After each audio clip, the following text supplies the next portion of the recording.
one of the scary things I think for most people, just back to that topic of how do people adapt, is that yeah, so you've got the go-getters who will go and do that, do whatever they need to do to survive. But I think one of the hangups is people don't want to sound like they're being opportunistic during a tragedy, right?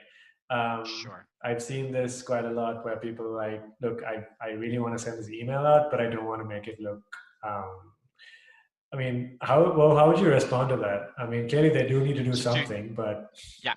So two things. A, obviously now people who are very salesy, not going to win, right? You got Mhm. to be empathetic. You got to be human and nice, and what you really should supposed to be selling, and tell a story and all those things.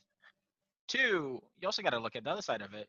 We all got to still feed our families and do what we've got to do, and business got to keep on going, and that means selling to bigger companies or smallers and get everybody going. So you have to do it. There's no to get us out now.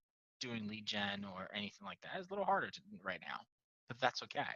You still got to have long term vision. So for us, we're looking at it, 3, 4, 5, 6 months from now, right. but making those seeds in now, just to make sure we have it. So making sure that that works.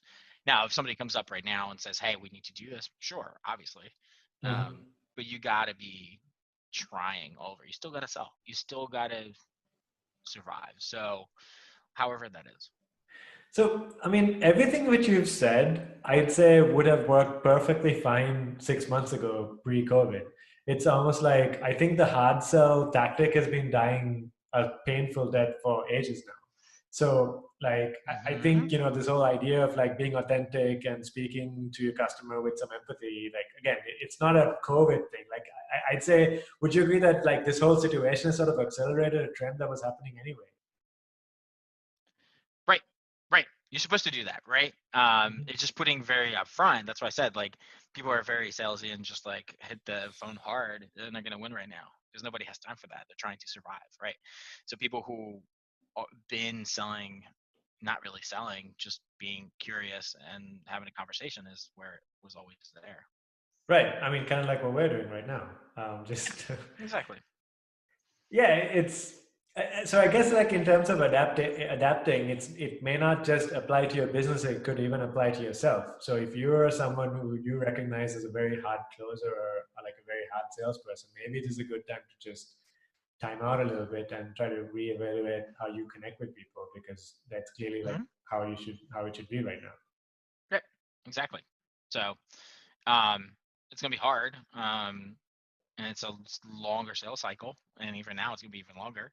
But um, there's ways to do it, and I think that's the best way to do it. So we've talked a little bit about connecting with people and doing lead gen.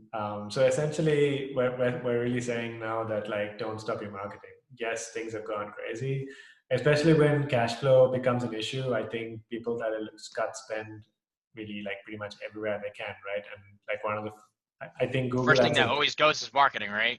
And it exactly. shouldn't. And Exactly. it So shouldn't. it sounds like that's the advice here. Like cut everything you can, but try to leave some marketing going. Don't just Double down don't. on it. Yeah, I mean that's any time there's a crisis like this, or there's marketing is down and all that.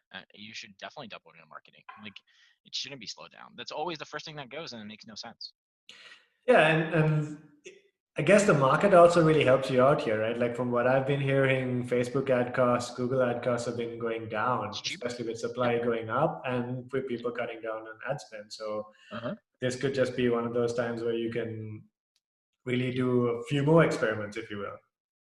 You can play with it, right? If you can spend it, obviously. But marketing is the place you should be pushing everything towards. And one of the areas which I found is that, I mean, like as an entrepreneur myself, pre-COVID, like when you was business as usual, you kind of have a million things in your to-do list that you wish you could get done, and then sort of like the urgent stuff keeps happening. Hmm. And one of the things which I've been reading quite a bit in terms of advice is that look, if you've got some downtime, just cherish it. Maybe you can get those bigger projects that you just couldn't have time to do before. I don't think anybody really has downtime. First of all, we happen to be at home working through a crisis. It's not working Mhm. from home. This is different. Mhm. Most people have kids and a spouse that's also working, and you're all working in the same space, That's true. and kids running around. Like there's a lot more to it. Yes, that people are like, oh, you have time. You don't, because you're, especially if you have kids, right? You're teaching their kids at the same time. You're trying to run around and do all the work and trying to survive. And you actually are working a lot more. It's different. Um, it's a different mindset, I right? think And there's that's an definitely trying to important. get. Yeah, for sure. Like I think when you have kids, so we've got a 1.5-year old, and I totally feel you on that. But I guess it's like that age-old thing about when you have pre-kids time that you have available and post-kids is just so different. Yeah, we're on the pre side. But as a leader, like you still have, there's other urgent things you have to deal with. So you got to look at your finances a lot more. You're still dealing with a lot, even though you're at one place. You know what I mean? So that's, Hmm. everybody's like, well, you have more time. You don't. You really don't. You're trying to talk through more people. You're trying to talk to your team and making sure they're good. Like there's a lot of million things going on at the same time. That's a good point. So I guess what I was just saying there was probably not a good way of putting it, because you're kind of adding more pressure on yourself when you're probably trying to do things to reduce the pressure. So Right. if you are sort of really cramped for time and there's nothing much you can do, then don't try to add even more to your plate. Exactly.